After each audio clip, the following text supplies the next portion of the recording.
आपका यूनिक प्रज्ञान यूट्यूब परिवार में हार्दिक स्वागत है, वंदन है, अभिनंदन है। प्यारे साथियों, सुबह के 5 बज चुके हैं और मैं प्रज्ञान सर आपके लिए लेकर के उपस्थित हूँ हिंदी साहित्य प्रश्नोत्तरी 50।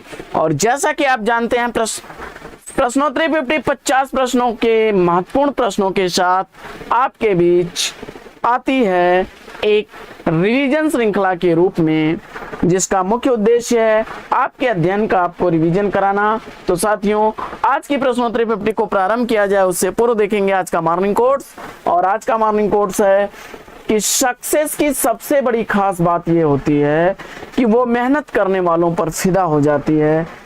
तो प्यारे साथियों, अगर जीवन में सफल होना चाहते हैं तो इसके लिए आपको कड़ी मेहनत करना होगा और आपकी मेहनत कभी जाया नहीं होगी और आपके परिश्रम का आपको फल भी अवश्य मिलेगा। तो साथियों, इसी मॉर्निंग कोर्स के साथ प्रारंभ करते हैं शायद प्रश्नोत्तरी 50। लेकिन पहला प्रश्न आप तक पहुंचे इससे पूर्व अगर वीडियो को पहली बार देख रहे हैं तो चैनल पर नए हैं तो कृपया चैनल को सब्सक्राइब, वीडियो को लाइक और शेयर करना बिल्कुल ना भूलें। तो बिना समय गंवाए प्रारंभ करेंगे पाठचर्या और देखेंगे आज की पाठचर्या का पहला प्रश्न। कवि दर्पण हमीरहट किस कवि की रचना है? कवि दर्पण हमीरहट ग्वाल कवि की रचना है। अगला प्रश्न है कि शिव सिंह सरोज किसकी साहित्य इतिहास रचना है? इसका आपको जवाब बताना है और शिव सिंह सेंगर जवाब दे करके आपने इस प्रश्न का बिल्कुल राइट आंसर दिया है। 1883 ईस्वी का प्रकाशन काल है। अगला प्रश्न है कि ग्राम्याकृति का प्रकाशन वर्ष क्या है? तो ग्राम्याकृति सुमित्रानंदन पंत द्वारा लिखी गई 1940 ईस्वी की प्रकाशित रचना है। अगला प्रश्न है कि अकाल में सारस का प्रकाशन वर्ष क्या है? तो अकाल में सारस केदारनाथ सिंह द्वारा लिखी गई 1988 ईस्वी की प्रकाशित रचना है। और युगधारा काव्यकृति के रचनाकार कौन है? तो युगधारा काव्यकृति नागार्जुन द्वारा लिखी गई 1952 ईस्वी की प्रकाशित रचना है। अगला प्रश्न है कि आमा उपन्यास की लेखिका कौन है? तो आमा उपन्यास की लेखिका चित्रा मुद्गल हैं। अगला प्रश्न है कि कवि प्रिया के रचनाकार कौन है? तो कवि प्रिया के रचनाकार 1601 ईस्वी की रचना है यह और केशव दास इसके लेखक हैं। अगला प्रश्न है कि आत्महत्या के विरुद्ध काव्य के रचयिता कौन है? तो आत्महत्या के विरुद्ध काव्य संग्रह रघुवीर शाह द्वारा लिखा गया 1967 ईस्वी का प्रकाशित काव्य संग्रह है। लंदन की एक रात कहानी के कहानीकार कौन है? तो लंदन की एक रात कहानी निर्मल वर्मा द्वारा लिखी गई कहानी है। और अगला प्रश्न है कि आलोचक के मुख से किस आलोचक के व्याख्यानों का संकलन है? आलोचक के मुख से डॉक्टर नामवर सिंह के आलोचना व्याख्यानों का संकलन है। 2005 ईस्वी का प्रकाशन काल है।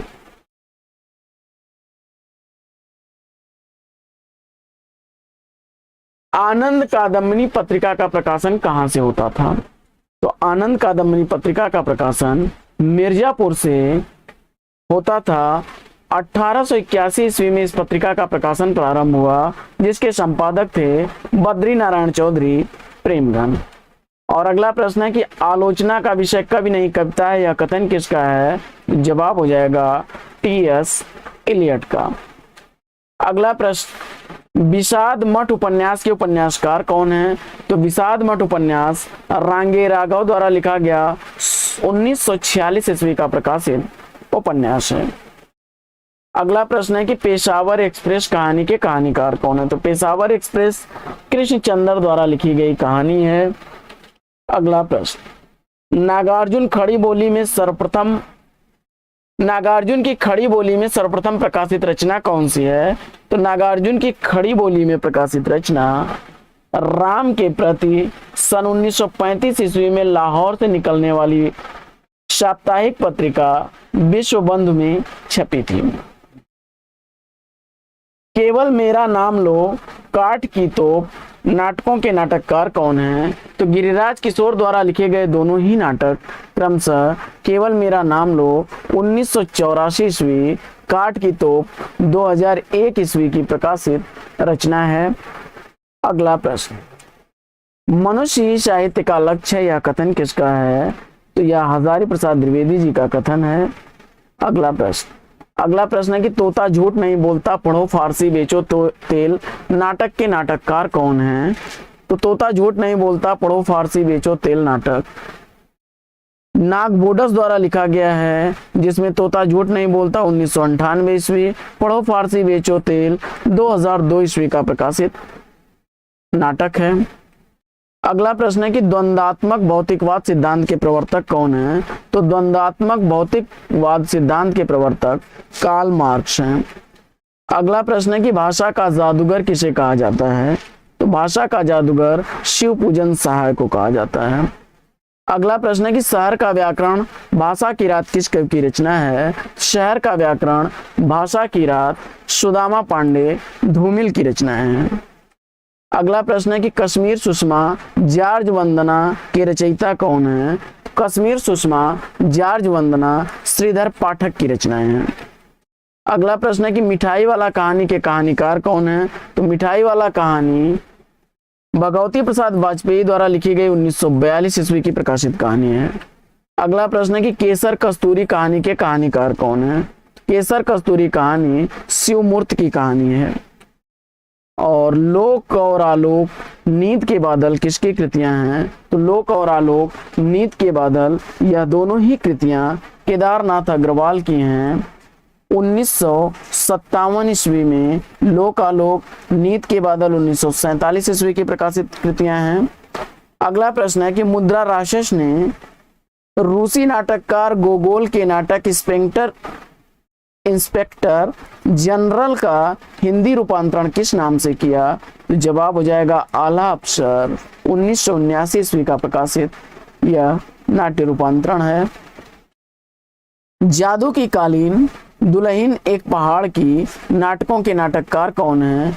तो मृदुला गर्ग द्वारा लिखे गए नाटक क्रमशः जादू की कालीन 1993 ईस्वी, दुल्हन एक पहाड़ की 1969 ईस्वी की प्रकाशित नाटक हैं। अगला प्रश्न है साथियों, किन्ननु शब्दार्थो काव्यम किसका कथन है? तो यह आचार्य रुद्रट का कथन है। अगला प्रश्न है कि हिंदी का जातीय कवि किस कवि को कहा जाता है? तो जवाब हो जाएगा तुलसीदास को। प्लाट का मोर्चा, अमन राग, दोआब किसकी कृतियां हैं? और जवाब में आपने शमशेर बहादुर सिंह बताया, बिल्कुल सही जवाब। अगला प्रश्न है कि श्यामा स्वप्न के रचयिता कौन है? तो श्यामा स्वप्न ठाकुर जगमोहन सिंह की रचना 1888 ईस्वी का प्रकाशन काल है। अगला प्रश्न है कि गीत फरोश किस कवि की रचना है? तो गीत फरोश भवानी प्रसाद मिश्र की रचना है। 1956 ईस्वी का प्रकाशन काल है। और अगला प्रश्न है कि शुद्ध कविता की खोज किसकी कृति है? शुद्ध कविता की खोज रामधारी सिंह दिनकर की रचना है। 1966 ईस्वी का प्रकाशन काल है। और अगला प्रश्न है कि समालोचना दर्श के शीर्षक से एस्से ऑन क्रिटिसिज्म का अनुवाद किसने किया? तो समालोचना दर्श शीर्षक से एस्से ऑन क्रिटिसिज्म का अनुवाद करने वाले जगन्नाथ दास रत्नाकर हैं। अगला प्रश्न है कि लहर किसकी रचना है? तो जयशंकर प्रसाद द्वारा लिखी गई है। 1933 ईस्वी की प्रकाशित रचना है। अगला प्रश्न है कि विशल देव रासो के रचनाकार कौन है? तो विशल देव रासो नरपतिनाल द्वारा लिखा गया 1155 ईस्वी का प्रकाशित ग्रंथ है। अगला प्रश्न है कि भाषा और संवेदना के रचनाकार कौन है?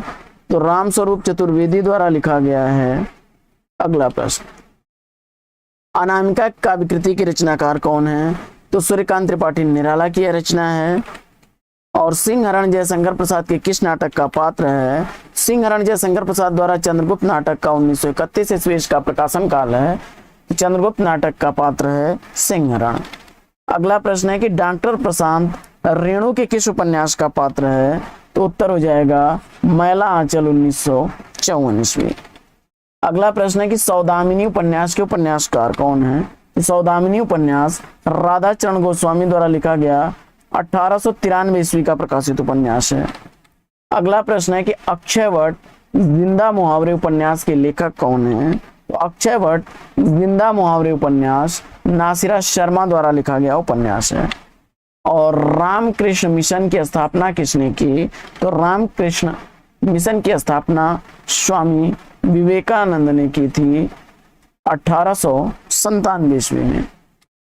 यारों के यार कहानी के कहानीकार कौन है? तो यारों के यार कहानी कृष्णा सोबती द्वारा लिखी गई 1968 ईस्वी की प्रकाशित कहानी है। संशय की एक रात किसकी कृति है? तो संशय की एक रात नरेश मेहता द्वारा लिखी गई 1962 ईस्वी की प्रकाशित रचना है। अगला प्रश्न है कि खुमाण रासों के रचयिता कौन है? तो खुमाण रासों के रचयिता दलपति विजय हैं। माया दर्पण की रचनाकार कौन है? तो माया दर्पण कृति के रचनाकार श्रीकांत वर्मा हैं। 1967 ईस्वी का प्रकाशन काल है। अगला प्रश्न है कि औचित्य विचार चर्चा के रचनाकार कौन है? औचित्य विचार चर्चा छेमेन द्वारा लिखी गई 11वीं सदी की रचना है। अगला प्रश्न है कि मुर्दहिया आत्मकथा के रचनाकार कौन है? मुर्दहिया आत्मकथा डॉक्टर तुलसीराम की है। 2010 ईस्वी का प्रकाशन काल है। और मेरे राम का मुकुट भीग रहा है किसकी रचना है? तो जवाब हो जाएगा विद्यानिवास मिश्र का। तो साथियों, आज की प्रश्नोत्तरी 50 लेके यहीं पर विराम। वीडियो अगर अच्छा लगा हो तो वीडियो को लाइक और शेयर कर दीजिए। चैनल पर पहली बार आए तो चैनल को सब्सक्राइब कर लीजिए। फिर मिलते हैं आपसे अगले वीडियो में एक नए प्रकरण, एक नया टॉपिक, एक नए अंदाज में। तब तक के लिए लेंगे आपसे विदा। आपका जीवन मंगलमय हो। बेस्ट विशेष बेस्ट ऑफ लक। जय हिंद साथियों।